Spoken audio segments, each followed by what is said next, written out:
जय हिंद दोस्तों, वंदे मातरम। हम लोग ये अक्सर देख चुके हैं कि भारत की चीज़ों को जो ये वेस्टर्न वर्ल्ड होते हैं वो वरीयता नहीं देते।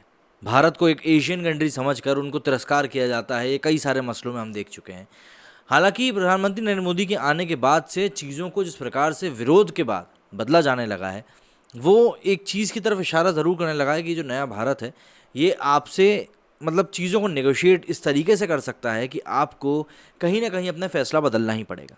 अब अभी कुछ दिनों से जब से ट्रैवल बैन्स हटे हैं कोरोना वायरस के बाद, तब से लोगों ने इधर उधर आना जाना शुरू किया है। ऐसे में कई सारे भारतीय हैं जो कि ब्रिटेन में भी काम करते हैं और उनका आना जाना लगातार लगा रहता है।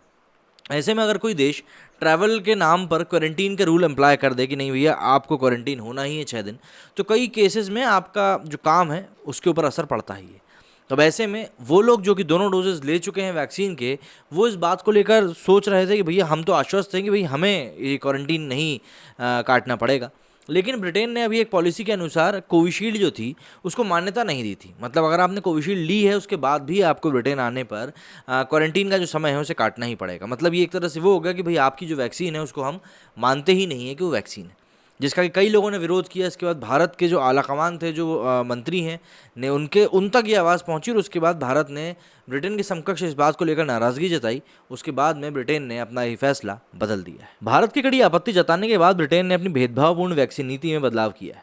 अब उसने कोविशील्ड वैक्सीन को मान्यता देने की बात कही है। इससे पहले ब्रिटेन ने कहा था कि वो कोविशील्ड टीके की दोनों खुराक लेने वालों को मान्यता नहीं देगा और ब्रिटेन पहुंचने पर भी 10 दिनों का क्वारंटीन उनको काटना पड़ेगा।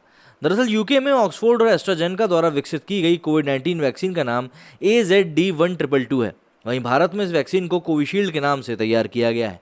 ऐसे में यूके की यात्रा के दौरान कोविशील्ड की दोनों डोज लेने के बाद भी ब्रिटेन पहुंचने पर भारतीयों को 10 दिनों का क्वारंटीन रहना भारत को काफ़ी भेदभावपूर्ण लग रहा था। इस पर भारत ने कड़ी प्रतिक्रिया देते हुए कहा था कि वो फिर इसी तरह से कदम भी उठाएंगे, मतलब टिट फॉर टैट। इंग्लैंड की यात्रा के लिए यूके सरकार द्वारा जारी की गई गाइडलाइंस के अनुसार ऑक्सफोर्ड एजी वैक्सीन के भारतीय संस्करण को अब देश में मंजूरी दे दी गई है। गाइडलाइंस कहती हैं कि 4 वैक्सीन जैसे कि एस्ट्राजेनेका, कोविशील्ड, एस्ट्राजेनेका वैक्सीवायरिया और मॉडर्न टाकेडा को मान्यता प्राप्त माना जाएगा। नई गाइडलाइंस 4 अक्टूबर के बाद से लागू हो जाएंगी। बताया जा रहा है कि भारत से जाने वाले कोविशील्ड की दोनों डोज ले चुके यात्रियों को अब भी सर्टिफिकेशन कारणों से क्वारंटीन रहने की आवश्यकता होगी। लेकिन अगर उन्होंने कोविशील्ड की दोनों डोज ले ली हैं तो उनके टीकाकरण को मान्यता प्राप्त होगी।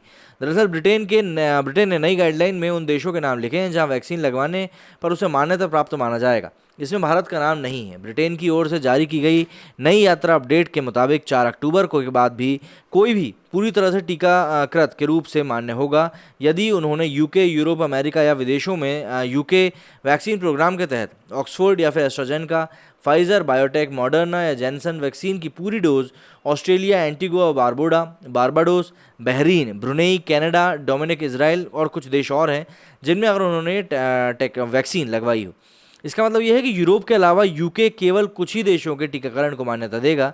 ये अधिकांश एशिया, अफ्रीका और दक्षिण अमेरिका में किए गए टीकाकरण पर विचार नहीं करता, जबकि सभी देश यूके के द्वारा स्वीकृत समान टीकों का इस्तेमाल कर रहे हैं।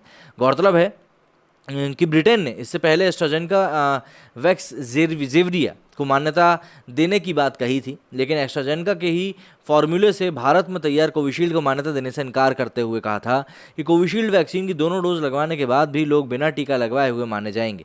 ऐसे लोगों को ब्रिटेन पहुंचते ही 10 दिनों के लिए क्वारंटीन किया जाएगा। इसका मतलब है कि ये ब्रिटेन कोविन पोर्टल से जारी किए गए वैक्सीन प्रमाण पत्रों को मान्यता नहीं देता है। और इसी चीज़ को लेकर भारतीयों में काफ़ी ज़्यादा रोष भी था कि आखिर ये इतना भेदभाव कैसे कर सकते हैं। इसको एक तरह से रेशियल डिस्क्रिमिनेशन के तौर पर भी देखा जा रहा था कि भाई कहीं ना कहीं ये गलत चीज़ हो रही है।